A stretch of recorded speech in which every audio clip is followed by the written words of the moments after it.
After the disaster that was Fastlane, and again, that show was terrible, god-awful. It left me feeling not only concerned about WrestleMania 32, but it just gave me this feeling that I knew what was going to come, and by God, this was going to be really, really bad. The whole rest of the road to WrestleMania was going to stink, and then the show was going to be one big colossal suckfest. Now, with that said, there was still that morbid curiosity for me as we come to Raw Monday night saying, just how bad is this going to be? How bad is this company going to screw it up? What the hell are they going to do to try and right the ship after that Sunday night epic disaster? All the while, there was still somewhere deep, deep, deep in the recesses of my heart and soul that eternal optimism or hope, foolish or not, that comes with having been a wrestling fan all of these years and a WWE fan all of these years, that maybe the WWE had something bigger planned, had something better planned, and that this road to WrestleMania still had hope and still had possibilities, and that for a show that you're trying to sell over 100,000 seats to, that maybe this company would turn it around at the 11th hour and give us something to be proud of, something to be excited about. It's like a gift and a curse at the same time, because you know the potential is there. The possibilities can still be there. But you always have that deep down burning suspicion that you know where this is going and you're ultimately not going to be happy with the destination and the results. But my mind, this week's Raw was something else. If I could say anything else about this show, the WWE got my attention. I'm listening. And I hope we get more of this. Now, you kick it off right away. We're going to find out who's going to get the Vince and Jay McMahon Legacy of Excellence Award. And it's Vince McMahon, and I'm sitting there saying to myself, you know, if anybody is deserving of this truly esteemed honor, we're talking about legacies. Let's talk about the game, the King of Kings, the cerebral assassin, God himself, Hunter Hearst Helmsley, the 14-time now WWE World Heavyweight Champion, the man who single-handedly eliminated Roman Reigns at the 2016 Royal Rumble to become the WWE World Heavyweight Champion, the man who will go on to main event WrestleMania 32. That would have been my choice. But okay, it's going to be Stephanie McMahon, you know, legacy, chip off the old block, make it a generational type of thing. That's fantastic. Outstanding stuff, whatever the case might be.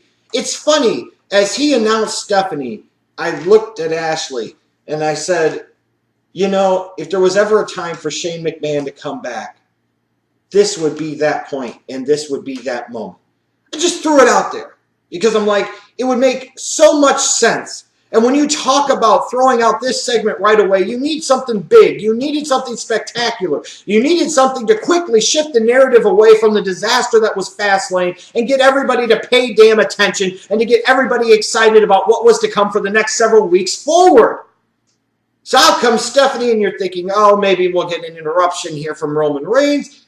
And lo and behold, wouldn't you know, here comes the money. Fucking Shane McMahon! Of all people, Shane McMahon! You talk about a legitimate, genuine surprise. You talk about something that grabbed me by the scrotum and didn't let me go the rest of the fucking night, and frankly still hasn't. The return of Shane O'Mac. Shane McMahon is back, baby! And he's rocking Triple H do better than Triple H is. Gray hairs all the side. But man, when you want to talk about moments, this is the type of shit we live for as a wrestling fan, because every once in a while, we can still get those moments. We can still get those things that feel like moments in time. We can still get those things that feel larger than life. We can get those things that make us understand at this moment we are witnessing something special. This is history being made. This is a big fucking deal. And to see Shane McMahon rocking his suit and his J-Bos at the same time coming down to the ring, this is a moment, and you could feel the electricity in the Joe Louis Arena in Detroit. The people knew it, they sensed it, they felt it, and my God, what an incredible moment it was. Just the whole thought of Shane McMahon being back on WWE television after being gone for so many years. Myself wanting him back so bad at different points in times, begging for him to be a part of a storyline. Here it is. This moment is here. This moment is now. The time has come. Shane McMahon is back. Bang! And what an incredible feeling it is. Nothing but euphoria and joy and sheer delight. And there's nothing the WWE can do, absolutely nothing they can do to make me feel torn about this or conflicted about this or twist me up inside about this in any way, shape, or form. Oh, well, wait. I guess we still have the business of he wants control of Monday Night Raw. Vince says, well, if you control Raw, you basically control the company. But one match at one time. And if you win that match, you get that control. Again, I'm listening. I'm paying attention. This is going to be epic. This is going to be awesome. Is Vince going to say he's got to face himself? Does Shane have to face Vince? It's WrestleMania 17 all over again. Is Vince going to pick this? He's going to pick that. Who's he going to go with? Maybe somebody from the League of Nations. Maybe the whole League of Nations. I don't know, and I don't care. No matter what, there's no way the WWE can get me torn or conflicted on this. And hit Vince anoints an opponent and a time and a place. It's WrestleMania 32. Shane McMahon, with everything on the line, is going to face The Undertaker. Inside Hell in a Cell.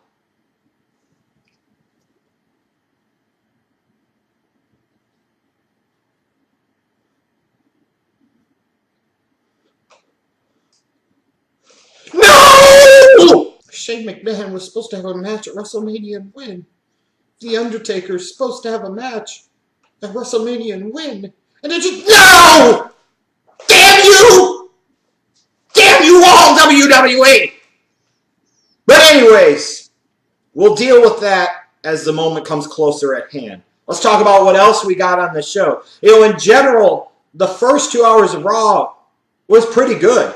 And maybe a lot of that was due to the fact that we had a McMahon family segment that took up a half-hour block of the show. And as a result, it pushed a lot of things together, kind of schmozzed them up. But in this case, this week, frankly, you only needed a half-hour of Raw any damn ways. I mean, you could throw other things in there. But the first 2 hours, and maybe, again, it was the euphoria and the pure joy, the unadulterated pleasure that came from that first half hour of the show. It carried me through. At least through the first 2 hours. That third hour, the WWE's got to figure out a way to make it better. The ending was worth it, but man, to get from hour 2 to end of hour 3, oof, oof. But let's talk about what else, again, happened on this show. For a lot of you that are disappointed that either Brock Lesnar or Dean Ambrose didn't win at Fastlane, here's an olive branch to you. It came to the point in time, especially if you were going to do this with Shane McMahon and the fucking Undertaker in Hell in a Cell. At WrestleMania 32, I'm glad the WWE realized that people weren't going to give a shit about the Wyatt family versus Brock Lesnar. That they knew that this was not an appealing option. This was not an interesting option. This was not an option that was going to make sense for any parties involved. It was a true epitome of a lose, lose, lose, lose for every fucking buddy type of situation. You've done enough to build up the heat between Dean Ambrose and Brock Lesnar, so you're fucking going there. The whole thing about, Lesnar attacking Ambrose and then posting it on Facebook. Some might not like it because it spoiled it. Fucking, I don't care. If you're going to go there, give people an olive branch right away so that way they know that's where you're going. And in this particular case, I thought it was well played. I actually thought it was very smart to do. In terms of Dean Ambrose and Brock Lesnar, I guess this shit can work. And I'm glad that Dean Ambrose isn't going to get lost in the shuffle. And you're working with Brock Lesnar. To me, at WrestleMania, that means almost as much as working with somebody like Triple H, even if it is for the WWE World Heavyweight Championship. So now you've got your match, hardcore fans, that you can absolutely get behind, that you can absolutely fucking love. It's going to be Dean Ambrose, and it's going to be Brock Lesnar at freaking WrestleMania 32. And it's going to be a no-hold-barred street fight, and this is exactly what the hell this needs to be. Because in order for Ambrose and Lesnar to pull this match off, it cannot be a standard wrestling match. It cannot be a traditional technical style match. That shit ain't going to work. You built it and escalated it to a point where it becomes a deep-seated personal issue. There needs to be a big type of blow-off and a big type of feeling match and a no-holds-barred street fight, even on the same card as a fucking Hell in a Cell, works and makes a tremendous amount of sense here. The two things I'm concerned about is, number one, I get where they're going with Ambrose and trying to build him up. And in a way, I get it. And I kind of like it in the sense that he's going to get his ass kicked and he's going to keep coming for more. He's going to keep coming for more. But at some point in time, they've got to build up some type of vulnerability in Brock Lesnar. At some point in time, Dean Ambrose has got to get a little bit of the better upper hand on him. He has to. Because otherwise the dynamics of this absolutely will not work. There has to be a moment in time for Ambrose to shine in a somewhat dominant looking fashion. And then number two, and this is the key one, this is the most important one. Now that you've got a no-holds-barred street fight, and you've got the chance to spend the next almost month and a half building up the personal issue between these two, there is only one possible outcome and one possible result for this match at WrestleMania 32, and that is this. Dean Ambrose somehow, someway must go over. There is no point in doing this damn match if Brock Lesnar is just going to win. There is no point in doing this match if Dean Ambrose, who's got a lot of momentum behind him with the audience, goes out there at WrestleMania and loses. It's not going to hurt Lesnar losing a no-holds-barred street fight, especially if the story is good and the story makes sense and the story accomplishes something. And this story could accomplish a lot of many different things.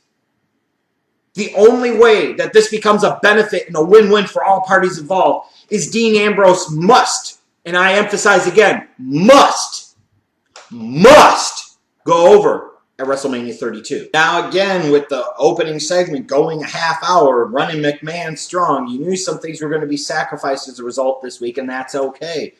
The in-ring action was sacrificed in part as a result in the sense that pretty much almost everything was a tag match. You had, out of the, 6 matches on this show this week, 4 of them ended up being tag matches. Some made sense, some just seemed kind of thrown together. But again, that's okay. That can work. Now, I know a lot of people are probably excited about the thought of Team Y2AJ. They're like, this is great and this is going to be awesome. I don't know where they're really going with this. Are you going to have these two guys actually legitimately team up and go after the straps at WrestleMania 32? Are you using this as a setup, as a ploy, in order for Y2J to turn on AJ and build up to one more match at WrestleMania? That seems, again, kind of counterproductive to me. Maybe that's the direction they're going. Maybe they are going the tag team direction. I just think in these guys' case, there is a better utilization of your resources with both of these guys. Because you've already went there, I don't think putting them one-on-one against each other is the way to go for Mania. And teaming them up, most certainly to me, is not the answer and not an effective utilization of resources. What I don't understand also is you just had the Titans go over the Wyatt family at Fastlane. Legitimately, literally, the very next night, you get the same fucking match. And now this time, the Wyatts go over here. This is the perfect example, the epitome of this bullshit 50-50 booking that gets nobody over, that accomplishes absolutely nothing. Just accomplish nothing. The biggest thing here was Ryback walking off, and now you're trying to do something with him in a single sense. Are you trying to turn him heel? Are you just trying to make Ryback focused about Ryback? I'm confused because I don't really see the point in it. I don't really see what direction or path that they're choosing for him and where they're going to head with him. You know, it's similar to the Wyatt family, just spinning your wheels. I mean, you look at it, they went from having the Wyatt family eliminate Brock Lesnar at the 2016 Royal Rumble to where now they have to get the grudge match victory on Raw of all fucking places against Kane, Big Show, and Ryback. Oof. And then they're doing this with Ryback. This is that 50-50 shit that I just can't stand, and it gets nobody fucking over. You had the New Day. Your first match of the night was actually the New Day versus Neville and the Lucha Dragons in a 6-man tag. You know, I'm not going to lie. The match was just fine.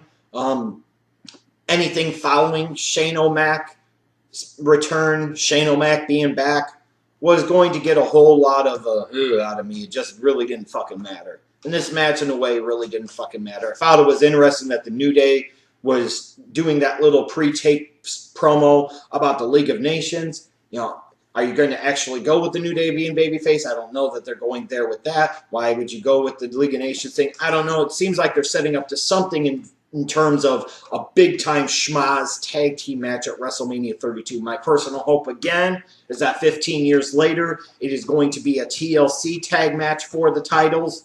That's the direction they should go. That's the direction they need to go. Especially when you look at, you had the Usos versus the Ascension. You have the Usos go over, but now you've got the Dudley Boys out again. You've got the Dudley Boys doing a change in character. They were one of the founding fathers of the TLC tag match. You know, they're on the roster. You've done a character turn with them. You've got them, you've got the Usos, you've got the New Day. You want to throw in a team like the fucking League of Nations, then do that. You want to throw in the Lucha Dragons? At that point in time, I don't care. 5 teams is okay. Maybe 3 or 4 would be better, but you could get away with 5. If you're going to do a 5-team gauntlet match, I don't know. I think the moment of WrestleMania means you got to pull out all the stops. They have no choice. And to me, doing some lame-ass 4, 5, 6-team gauntlet match is not the answer. That's not going to get the job done. Kicking off the show with a TLC tag title match is the type of thing that sets the night in motion properly, is the shit that gets the job done the way it needs to get done. Now, one thing I've always liked about the Attitude Era, especially as we become further removed from it in time, is how everybody always had a purpose. Everybody seemed to always mean something. Everybody seemed to have a character. Everybody seemed to have a direction. And when you go back to that point in time, sometimes the undercard guys would be just as entertaining, if not more so, than the mid-carders. And then sometimes the mid-carders would be every bit as entertaining, if not more so, frankly, than some of the guys in the main event. And the main event scene at that time was absolutely incredible. There was entertainment value all around the show. If you didn't like what was going on in the main event, man, this fucking mid-card feud, these mid-card characters were outstanding. If you loved the main event but didn't like the mid-card scene very much, maybe you didn't like who was the IC champion, you had Crash Holly's 24/7 Hardcore Rules title defense, and you had all this other shit on the undercard. You know, indeed. You know, and all this other fun, incredible stuff. But when I think about the fun of the Attitude Era, one of those guys that jumps out to me at the top of the list has to be the Godfather. Putting stereotypes aside and this and that, the Godfather was an incredibly fun and an incredibly entertaining character. And, you know, I was always happy for him to be able to find that role, to find that niche, because of all those years of kind of scuffling around, being Papa Shango and being Kama Mustafa and all this other crap. You know, you get to the Attitude Era, they gave him an opportunity to do something that, in a way, was kind of art imitating life. You know, a guy that's running a strip club, and nowadays, you know, he was always bringing out local strippers as part of the train. God, I fucking love the Godfather. It's time to roll that blunt and smoke it, bitches. So, you know, I was excited to find out that the Godfather is going to be a part of the 2016 WWE Hall of Fame class. A worthy choice for me, most certainly deserved. You know, I'm happy for him. Glad to see he'll be able to take a break from running a strip club or whatever in Las Vegas to be bothered to be in Dallas for WrestleMania weekend. I just hope one thing, and I don't know that we're going to get it. I don't think we will get it. But if we're going to have the Godfather, and we're going to induct the Godfather in the WWE Hall of Fame, I hope one more time, even if it's at WrestleMania night itself, that we get one more chance, one more opportunity to say, it's time once again for everybody to get aboard the train. Now, I will say this in the interest of fairness. I really didn't care much about the Sasha and Naomi match. I was just wondering what they were going to do in terms of starting the ball rolling to getting Charlotte towards Sasha towards Charlotte at WrestleMania 32. I figured they're probably going to throw Becky Lynch in here and make this a triple threat. And for the NXT heads, this is glorious and this is great. And you know what? Those ladies hopefully will be able to go out there and deliver the goods come April 3rd. Me personally, I still like the thought of it being one-on-one. I'd still rather have Charlotte versus Sasha. Becky's had her opportunity. Sasha has not. So as a result, give me Charlotte versus Sasha. Divas title, WrestleMania 32. Ric Flair in Charlotte's corner. And Snoop in Sasha's corner. This isn't hard to figure out, damn it. Get Becky Lynch the hell out of there. Put her in the Divas tag. She had her moment in the sun. She had her opportunity. I know, like I said, a lot of the NXT heads are going to beat off to this triple threat. But damn it, I need Ric Flair and I need Snoop and I need them in at least one God-blessed segment together. 15 minutes, anything goes before WrestleMania. That's not too much to ask. I'm sure I'm not the only one that had that morbid feeling of dread knowing that the main event match for this show was going to be Roman Reigns versus Sheamus. However, I'm sure I wasn't the only person that said, well, we got to get through 10 or 15 minutes of this highfalutin garbage that we're not going to care about to get to the point. And the point being is that God is the WWE champion and God is main eventing WrestleMania. And if Roman Reigns thinks that he's ready for God, he's got another thing coming. Oh, God. God was magnificent. God was glorious. Praise God! And all praise go to him. He beat the piss out of Roman Reigns. Just wailed on him. Destroyed him. So much so that it led Byron Saxton to say, here you go, Roman. Whether it was a blade, a blood capsule, who the fuck knows? Who the hell cares? Probably a blade. It got the job done. It got the message across. It got the point across. God showed why he's God. And Roman Reigns he might have his own empire, but it has nothing on the kingdom of heaven. That's for damn sure. The one thing the WWE needs to be careful of here, and I am not here as your prophet. Yes, that's right. You! I am not here to question the wisdom of God, or the vision of God, or the path that God is choosing for Roman Reigns in this story at WrestleMania 32. But I do have concerns. They cannot go down the underdog path with Roman Reigns. You're already fighting an uphill battle. Foolish or not, you're fighting the uphill battle. In part, you've created that situation. The underdog shit isn't going to work. You have to go the badass route with Roman Reigns. That doesn't mean that Roman Reigns beats the hell out of Triple H every single week. But that means every single week, Triple H does something, Roman Reigns does something, and it's some type of stalemate. It's some type of standstill.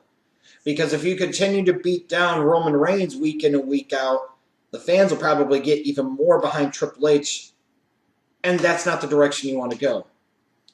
If you go with Triple H beats him up one week and then Roman Reigns destroys him the next week, then again, that's that 50-50 booking that is going to push people more towards God than Roman Reigns. Because at the end of the day, when shit gets to get, when all things come to pass, God has 2 decades of history in the WWE. That's not an easy thing to overcome if you're somebody like Roman Reigns and you're trying to ascend to that top spot. That's a lot to contend with. There are a lot of deep-seated loyalties and strong feelings for God, sometimes on the negative, but a lot on the positive as well. And it's going to be incumbent upon Triple H to make this work. It's going to be incumbent upon God himself to show everybody the path, to shine the light on everybody and help them see what needs to happen and what's going to go down.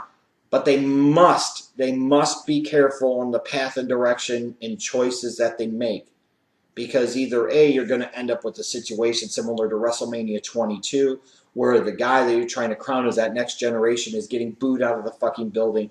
And no, that whole defense logic that's been used for Cena is about, well, he gets a reaction and that's all that matters. No, at some point in time, your character has to get the right type of direction, especially if you're clearly trying to point him in that direction. Now, I think some of the shit in terms of the hate for Roman Reigns is childish, petty, and fucking ridiculous, especially since Dean Ambrose is fucking facing Lesnar at WrestleMania now. He's got a big WrestleMania match. He's got almost an equivalent WrestleMania match. And this whole thing of wanting to shit on and boo certain guys that aren't certain guys is the type of counterproductive bullshit that doesn't get anybody over to the level they need to get over. For all these people talk about how they want new stars built, you know, at some point in time, you need new stars of all different types and all different ilks. And just to sit there now and pick and choose and say, I don't want this guy, I want this guy, I don't want that guy, I want that guy. We're acting like a bunch of fucking 6-year-old kids. It's time to fucking get over it. You know, the whole thing is, I get it and I understand it. But the WWE, more importantly, has got to get it and they've got to understand it. They've got to make Roman Reigns badass here. Not badass as in an over-dominant type of there's no fucking reason to get him behind him way, but badass enough to where people want to get behind the guy because overall he's fucking badass. And there is a badass element to Roman Reigns, and it's time to emphasize that. It's time to go with that. A little less bromance between him and Ambrose on the road to WrestleMania. A little more badass. A little more. But it's a balance and it's a tightrope, because if you don't make him badass enough, people are going to see the badassness of God and they're going to flock to him. They're going to get behind him. If you make Roman Reigns too badass, then people are going to, again, flock to Triple H, and they're going to get behind Triple H, and they're going to really resent Roman Reigns. It's a very interesting tightrope that WWE is going to have to balance the next several weeks, because they can get it done right. I don't care about the fact that they're going to be in fucking smarky cities for Raw on the road to WrestleMania. I don't give a fuck. You can do it right, and you can make this work, and you can make this a successful angle. But just having Triple H beat down Roman Reigns the way that he did, in my opinion, is not the way to get the job done. It made for a good finish, yes. It made for good television, yes. And once again, praise God! You want to talk about the big leagues for Roman Reigns at WrestleMania 32, he's going to find out about the big leagues. The WWE's got to be really, really careful here. But a good show this week. Other than that little bit of a lull that you were naturally going to hit in the third hour, this is one of these examples of where you truly wish the show was only 2 hours. Because, man, if this was only a 2-hour Raw, this probably would have been one of the better Raws that I've seen in some time. After the disaster that was freaking Fastlane, like I said, above all else, the WWE accomplished one thing this week. They got my attention. And I'm pretty sure they got yours, too.